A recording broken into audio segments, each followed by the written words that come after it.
हमारा modern history का topic चल रहा है, उसमें समाज सुधारक का मैं पढ़ा रहा हूँ। ठीक है, तो आज मैं आपको मोहम्मद अली जिन्ना के बारे में पढ़ाऊँगा। इनका जन्म कब हुआ था?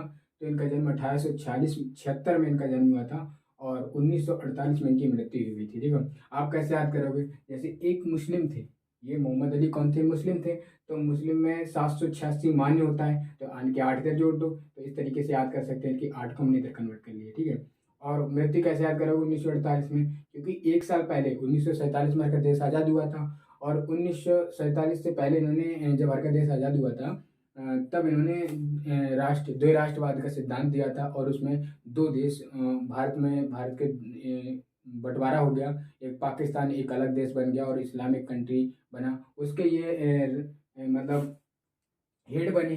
ठीक है, तो उसके एक साल बाद इनकी मृत्यु हो जाती है 1948 में। ठीक है, इनको कायदे आजम कहा जाता था। ठीक है, कायदे आजम का मतलब होता है महान नेता।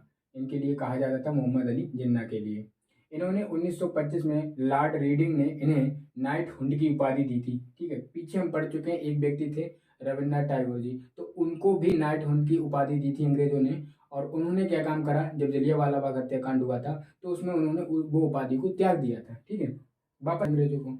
और इन्होंने एक समाचार पत्र निकाला था 1941 में, डॉन समाचार पत्र की स्थापना करी थी। ठीक है, और इन्होंने दो राष्ट्रवाद का सिद्धांत दिया था और इसी के आधार पर हमारे देश के दो टुकड़े हो गए, पाकिस्तान एक अलग देश बन गया। ठीक है, तो इन्होंने एक सिद्धांत दिया था और ये पाकिस्तान के पहले गवर्नर जनरल बने थे। ठीक है, तो ये रहा मोहम्मद अली जिन्ना के बारे में। बाकी मैं